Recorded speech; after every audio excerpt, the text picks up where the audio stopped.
Mga kaibigan, kumusta na po kayo?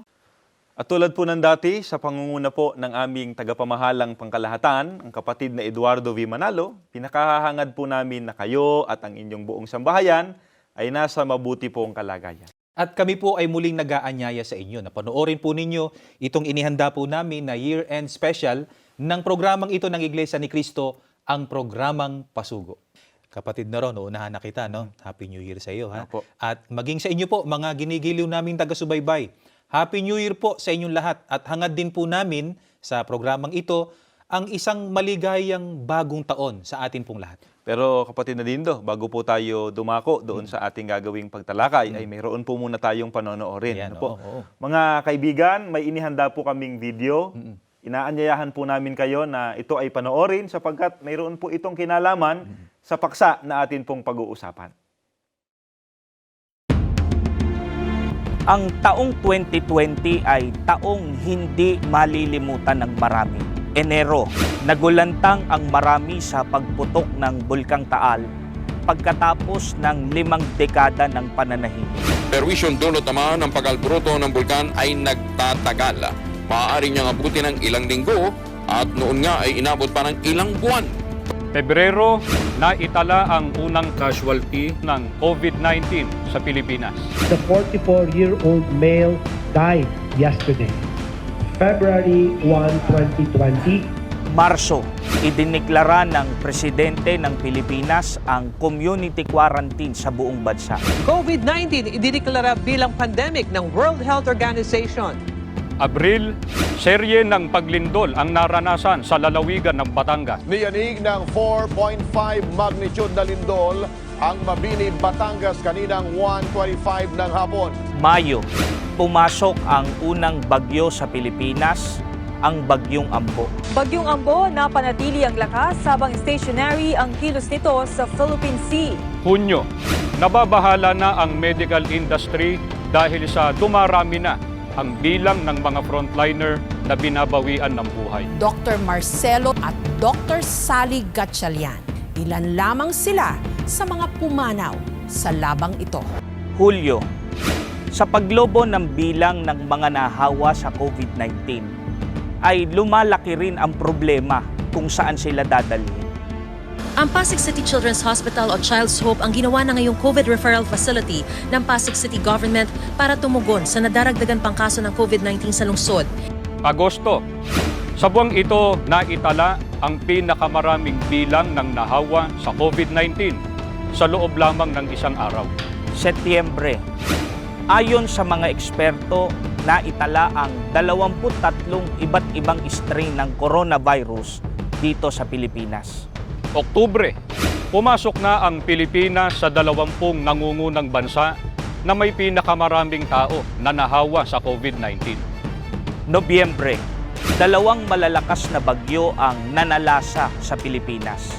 Tawagan ng mga residente ng Marikina mula sa Nangka, sa Malanday, humingi sila ng rescue mula sa lokal na pamahalaan ng Marikina. Disyembre, patapos na ang taon, subalit hindi pa rin natatapos ang pandemya.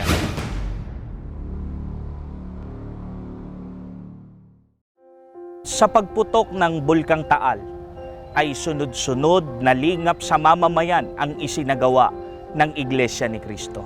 Ang isa po sa gusto nating ipakita sa kanila ay ang Iglesia ni Cristo po ay laging handa sa pagtulong at paglingap kahit sino mang tao, kaanib man o hindi sa Iglesia ni Cristo. Sa pagputok ng balita na pumasok na ang COVID-19 sa Pilipinas, ay agad na naghanda ang Iglesia ni Cristo. Sa atas po ng aming tagapamahalang pangkalahatan ng Iglesia ni Cristo, katuwang po ang Unlad Garments, kami po ay naatasan gumawa ng face mask. At dahil sa maraming nawalan ng trabaho at hindi makalabas sa bahay, ay patuloy na nagsasagawa ng lingap sa mamamayan ang Iglesia ni Cristo. Halaga po ng lingap po dahil sa sitwasyon nga po ngayon, sobrang pahirapan na rin po ang pagbili sa labas. Nagsimula na ring tumanggap ng mga COVID-19 patient ang New Era General Hospital.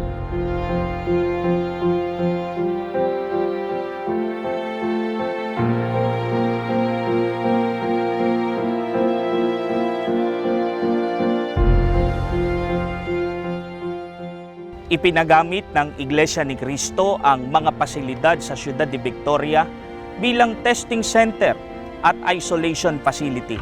Dito na rin tumuloy ang mga frontliner na naka-assign dito. Yesterday, we received more positive news when we learned that our brothers in the Iglesia ni Cristo have agreed to let the government use the whole Ciudad de Victoria estate. Not just the Philippine Arena itself, but the entire estate, to isolate and quarantine COVID-19 cases. Gusto kong pasalamatan si Eduardo Manalo for offering this facility to us. Napakaganda po nito dahil it's a big complex. Nag-donate din ng Iglesia ni Cristo ng mga PPE sa mga kilalang malalaking lungsod sa Metro Manila. May mga pagkakataon din na nagdo-donate ng salapi ang Iglesia ni Cristo sa mga lokal na pamahalaan. Quezon City Mayor Joy Belmonte made a courtesy call to the Iglesia ni Cristo Central Office, and she received a monetary donation from the church's executive minister, Brother Eduardo V. Manalo. Kayo po ang pinakamaraming binigay po sa aming lungsod. 5 milyong piso po. Kasunod ng 5 billion donation, naglunsad ang Iglesia ng Linga para sa mga frontliner. Nag-donate ng 13.2 million worth of PPE and medical supplies ang Iglesia ni Cristo. Hindi ko inaasahan na may pangalawang batch ng tulong na ibibigay sa ating lungsod ang kapatiran, no? Kaya't ako po ay labis na natutuwa. Karagdagang 2 million worth o 1,000 sets of PPEs at 1,000 gallons ng disinfectant ang idinonate ng Iglesia ni Cristo sa National Kidney and Transplant Institute o NKTI. Malaking tulong po talaga dahil as you know, our population is very big at karamihan po talaga urban poor and we really have to help them. This is such a big help already for us. Talagang laking tulong po talaga. Nagpasalamat pa sa donation sa ato ang mga kaigsuunan, sa ating mga kapatid sa Iglesia ni Cristo sa kanilang tulong. So this is a 3 million donation from INC. Nung mabalitaan ko na kay Eduardo na tinutulungan yung iba't ibang syudad sa bansa at lalo dito sa konsentrasyon ng ating krisis sa Metro Manila, naglakas loob na ako. Kaya sumulat ako kay Eduardo na baka sakali na merong extra. Halos wala pang 24 hours, may tugon na ang kay Eduardo. Kaya kay Eduardo, maraming salamat po sa mga kapatid natin sa iglesia. Maraming salamat sa tulong ninyo. Umasa naman kayo, pati yung bigas, ang hiningi ko lang po, PPE. Ginawa pang 2,000, from 1,000 to 2,000, saka yung 3,000 sakong bigas. Umasa kayo sa mga kapatid natin sa iglesia, kay Eduardo, makararating po yun sa tamang tao. Additional PPE galing sa mga kapatid natin sa Iglesia ni Cristo. Sa kaarawan mismo ng tagapamahalang pangkalahatan ng Iglesia ni Cristo, ang kapatid na Eduardo V. Manalo ay isinagawa ang pambuong mundong lingap sa mamamayan ng Iglesia ni Cristo. Edmonton's Food Bank received a major donation today. The Church of Christ organized a food drive. We tend to go out there and keep on helping if we can. At nakahanda na ang isasagawang worldwide lingap sa mamamayan ng Iglesia ni Cristo. Isinagawa na ang pag-turnover sa mga napiling LGUs ng daang-daang libong relief packs. Your presence in our area means a lot to us, and we appreciate that a lot. The Church of Humanity is doing wonderful things around the world. Well, today we have the Church of Christ, which is giving out care packages to our senior citizens and also honoring our first responders, our fire department, and our police department. As members of the church, to follow and obey God's commandments written in the Bible. Ang isa sa mga kalooban ng Diyos ay mahalin natin ang ating kapwa. Damayan natin sila at kailanman ay huwag pagkaitan ng tulong. Nagsagawa ang Iglesia ni Cristo ng serye ng mga lingap sa mamamayan para makatulong sa mga apektado ng nagdaang malalakas na bagyo. Kailangan po talaga po, wala po kaming naisalba sa mga gamit po namin. Salamat ako sa lingap. Ang mga kaanib sa Iglesia ni Cristo ay kasama rin na naapektuhan sa mga nangyari sa taong ito. Isang bagay ang totoo. iniabot pa rin ng Iglesia ni Cristo ang kamay nito sa nangangailangan para tumulong. Hindi para makipagpaligsahan. At lalo hindi para hangaan. Sa lahat ng ito, Sa Panginoong Diyos ang lahat ng kapurihan. Mga kaibigan, kagaya po ng ating napanood, sakuna, sakit, kamatayan, ilan lamang po yan sa mga nasaksihan natin sa taong ito na malapit na pong matapos. Sa taong 2020 ay sunod-sunod po ang mga kaganapan na nagdulot ng pagluha, kawalan ng pag-asa at kaguluhan sa buhay po ng maraming tao. At marami nga nagsasabi niyan, kapatid na Ron at mga kaibigan, na hindi nila malilimutan itong taong 2020 na para bang kada buwan meron talagang iba't ibang mga kalamidad na dumarating sa ating buhay, di ba? Marami nga ang nagsasabi niyan, kapatid na Ron, na hindi raw nila malilimutan itong taong ito, year 2020, dahil nga sa parang kada buwan na lang, iba't ibang mga kalamidad ang dumarating sa ating buhay, di ba? At alam po ninyo yan, mga kaibigan.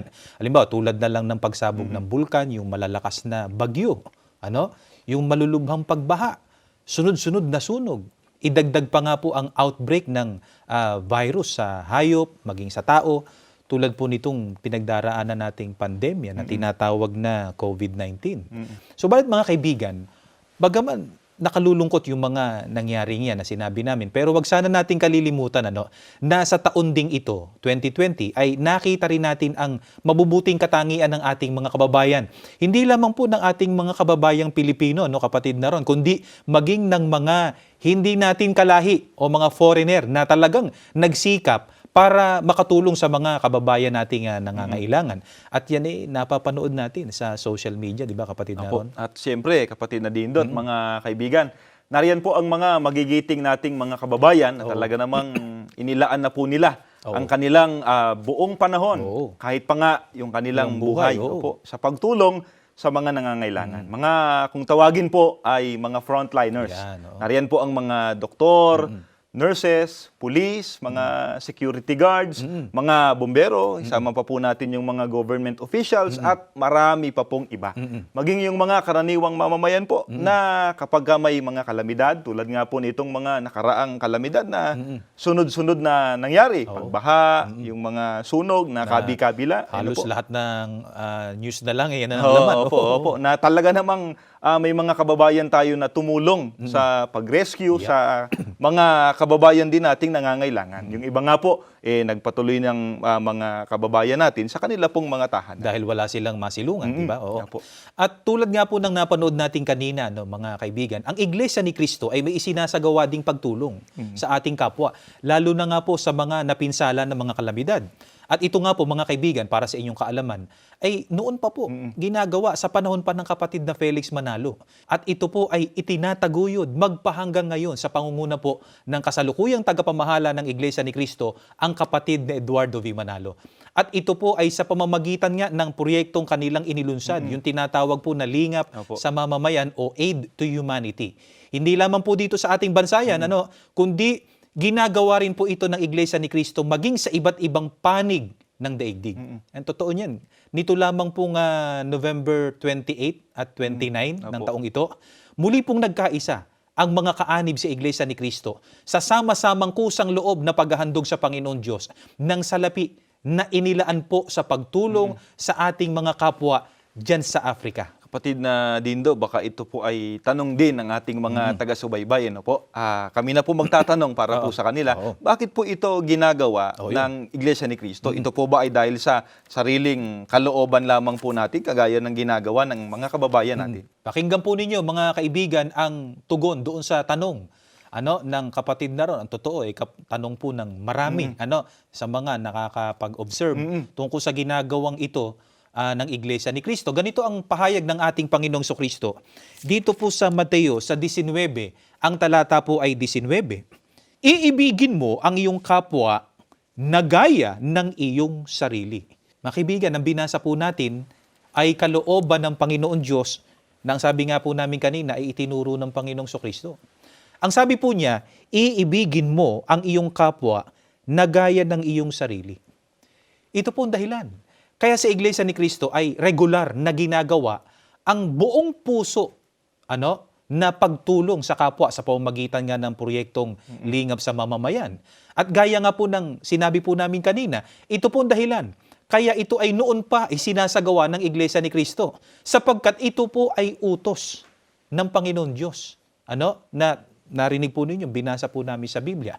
At ito po ay magbubunga ng kabanalan. At sana napansin po ninyo mga kaibigan sa pahayag po ng ating Panginoong Hesukristo na ang pag-ibig po sa kapwa dapat na gaya ng pag-ibig po sa sarili. Kaya kung paano pong iniingatan natin ang atin pong sarili, gayon din ang dapat po natin gawin sa atin pong kapwa. Kaya ang pagtulong po na ginagawa ng mga kaanib sa Iglesia po ni Cristo sa kapwa, tanda ng kanilang pag-ibig sa kanila. Ito po sana mga kaibigan ang matupad po nating lahat. Kapatid na Dindo, ayon po sa pagtuturo po ng banal na kasulatan, talaga po bang iyong pagtulong sa kapwa ay kahayagan ng atin pong pag-ibig sa kanila? Mga kaibigan, pakinggan po ninyo ang pagtuturong ito sa atin ng Biblia. Dito po sa Galacia, sa 6, ang talata po ay Gis, at sana po ay patuloy kayong nakasubaybay. Pakinggan po ninyo. Samantalahin natin ang lahat ng pagkakataon sa paggawa ng mabuti sa ating kapwa, lalo na sa mga kapatid sa pananampalataya.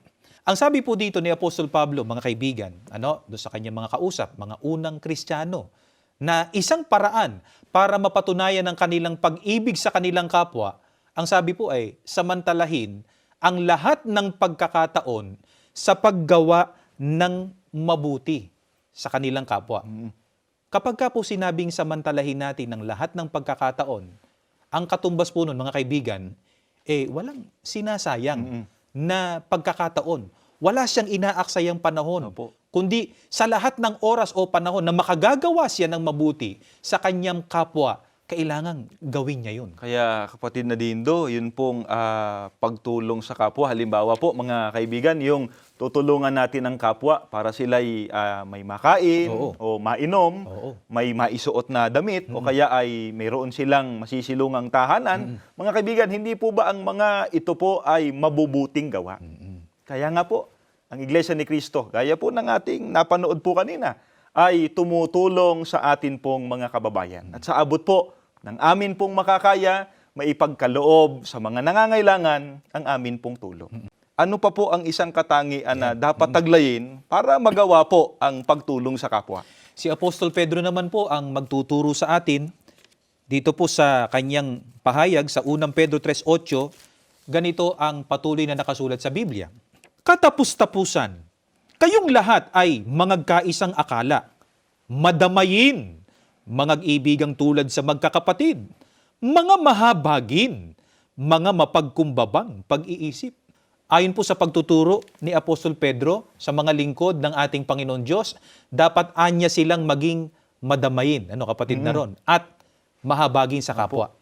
Ito po ang katangiang sana po ay mataglay nating lahat. Alam niyo mga kaibigan o kapatid na ron, naalala ko lang, wala naman po sigurong hindi mahahabag o maaawa sa ating mga kababayan na hindi lang nawasa kundi talagang nawalan na ng bahay dahil sa sunod-sunod na mga kalamidad. Nakikita naman natin yan, yung kanilang kaawa-awang kalagayan doon sa mga litrato o videos na ating napapanood. Sa mga balita, talaga namang kahabag-habag ang kanilang kalagayan. Yung dagdag pa natin, yung mga nagugutom dahil sa kahirapan. Yung mga kababayan nating nawalan ng hanap buhay dahil sa pandemya. Ang totoo, hindi lang dito sa ating bansa yan. Kaya nga sinabing pandemya, pang buong mundo yan.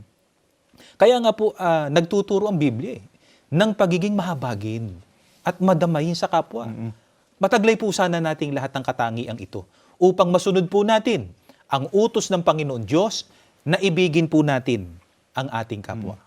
At ito naman po ang usong-uso ngayon, mga kaibigan. Dahil nga po sa dumarami ang nangangailangan, dahil sa mga sunod-sunod na bagyo ng buhay na dumarating, dumarami rin po ang mga matulungin. Parang kung paano pong naging contagious, kapatid na Dindo, o nakakahawa, yun pong sakit na COVID-19, naging contagious din ang pagtutulungan.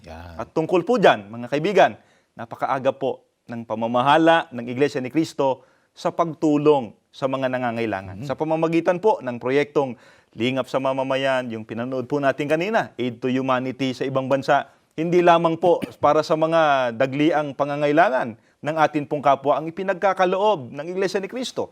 Tulad po ng bigas, dilata, pananamit at iba pa, meron din pong isinasagawang serbisyong medikal, dental at legal. Maging yung kapatid na ron, yung itinatag ng pamamahala sa Iglesia ni Cristo, mga kaibigan, ng mga housing and livelihood projects.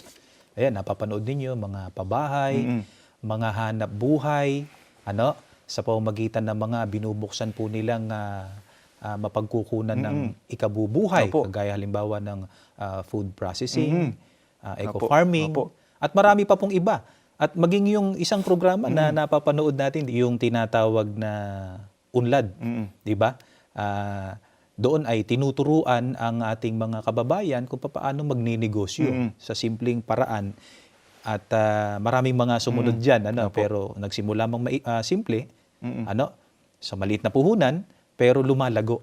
Una, sa tulong ng ating Panginoon Diyos. Yan ay ginagawa ng Iglesia ni Cristo sa pangunguna po ng aming tagapamahalang pangkalahatan para po matupad yung utos ng ating Panginoon Diyos na ibigin ang kapwa. At ito po isinasampalataya na naming magbubunga sa amin ng kabanalan. Kapatid na Dindo, hindi po siguro lingid sa kaalaman ng ating mga taga-subaybay na hindi lamang po pagtulong sa mahihirap na nating kapwa ang atin pong pinagtatalagahang gawin. Kundi, mga kaibigan, lalo na po yung gawang pangangaral ng mga kalooban po ng ating Panginoon Diyos na nakasulat po sa Biblia. Katunayan po nito, at siguro po, mga kaibigan, nakikita po ninyo, nakasama po sa aming ipinamamahaging tulong ang isinasagawa po naming mga evangelical mission, yung pangangaral ng mga salita ng atin pong Panginoon Diyos. Kapatid na Dindo, ang tanong lang po namin, at maaaring tanong din ng ating mga taga-subaybay, yun po bang ginagawa natin yun ay sang-ayon din po sa kalooban ng ating Panginoon Diyos na nakasulat po sa Biblia? Una, kapatid na ron, yung pagtulong sa kapwa, na yun nga yung pinaka-topic natin ngayon, napatunayan natin sa pamamagitan ng Biblia, nakautusan ng ating Panginoon Diyos, itinuro ng Panginoong Kristo, di ba? Yung sa 19:19 ng Mateo. Yung tanong mo na yung bang pagpapalaganap ng mga aral ng Panginoon Diyos, na yun nga ebanghelyo na nakasulat sa Biblia, utos din ba? Kaya natin ginagawa? Pakinggan po ninyo, mga kaibigan. Ang sagot dito po sa Mateo 5 at ang talata po ay 6, mapapalad ang nangagugutom at nangauuhaw sa katwiran, sapagkat sila'y bubusugin.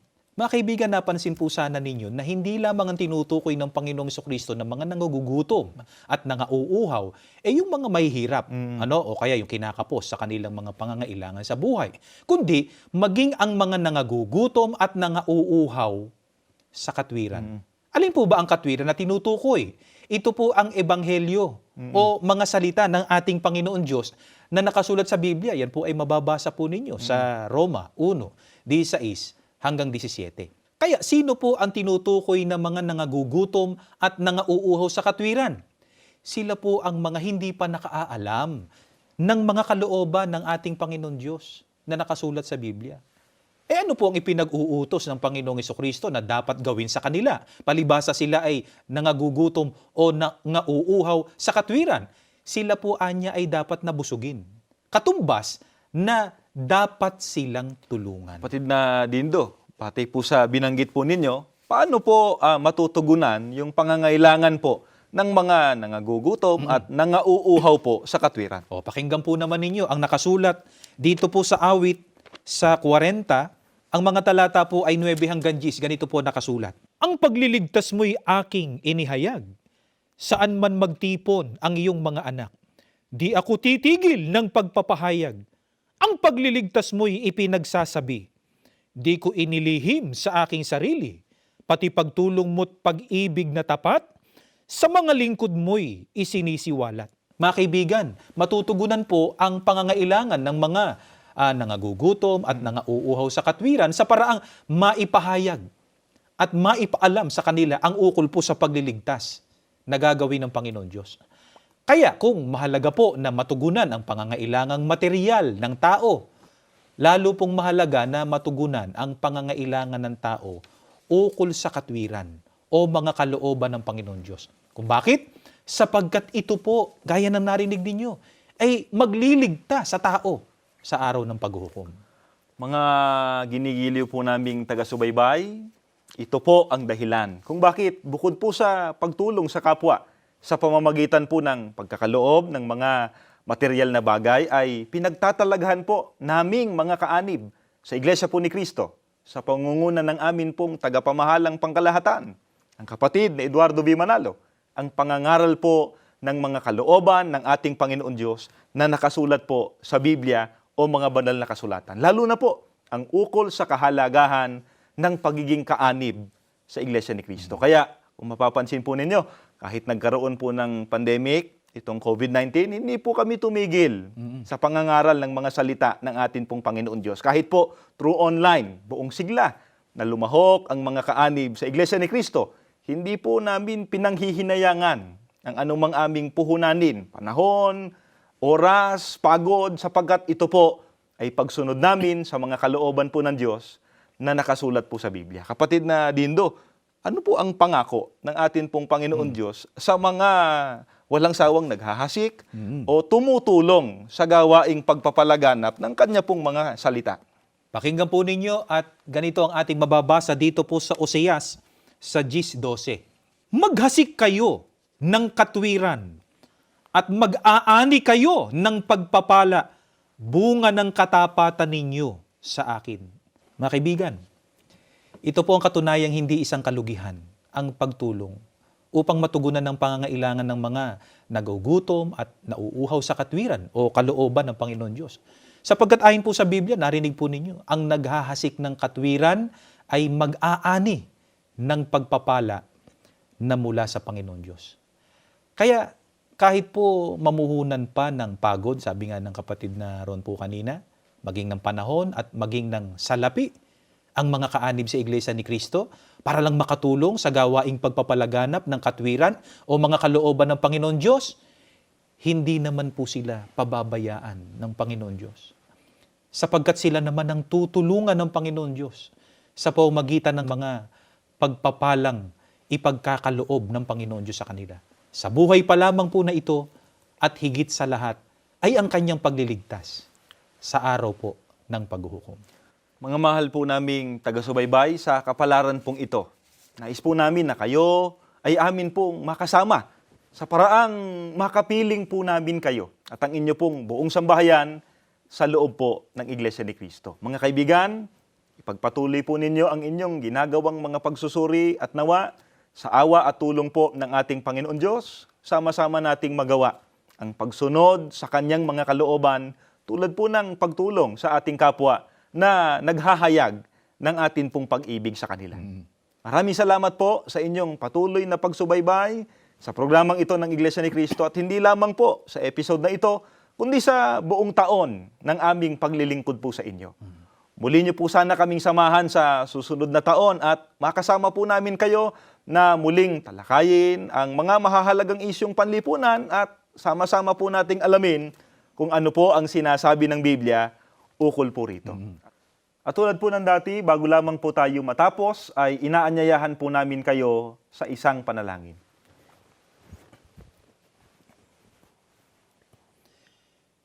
Panginoon po namin Diyos, Opo. maraming salamat po sa iyo. Opo. Muli ipinadama mo sa amin ang iyong pagmamahal Amen. sa pamamagitan po ng iyong mga salita na itinuro sa amin. Amen. At kung hindi man po naging madali ang aming paglalakbay sa taong ito, Opo. pero damang-dama naman po namin ang iyong pagliligtas at pag-iingat. Amen. Katunayan na mamalagi po kami Opo. sa hiram po naming buhay at lakas. Opo. Dalangin po ng iyong mga lingkod. Amen. Kaawaan mo na ang amin pong mga kaibigan, Opo. makasama na po namin upang ang lakas at buhay na kaloob mo, Opo. magamit po namin sa paglilingkod sa iyo. Amen. Panginoon po naming Hesukristo, lumalapit po kaming muli sa iyo. Opo. Muli mo po kaming samahang makiusap sa Panginoon Diyos. Opo. na muling tulungan kami at ingatan sa susunod na taon Opo. ng amin pong paglalakbay. Amen. At magawa namin at ng aming mga kaibigan Opo. ang paglilingkod na hinahanap mo po sa amin at ng ating Panginoon Diyos. Amen. Panginoon Diyos, higit sa amin ay lagi mong pagpapalain Opo. ang amin pong tagapamahalang pangkalahatan. Opo. Ang kapatid na Eduardo V. Manalo, Opo. pati ng kanyang buong sambahayan, Opo. upang kami po ay sama-sama sa patuloy naming masiglang paglilingkod sa iyo. Opo. Kasama na po ng aming mga kaibigan. Amen. Umaasa po kaming dininig mo pong muli ang aming panalangin. Opo. Sa pangalan po ng aming Panginoong Hesukristo. Amen. Amen.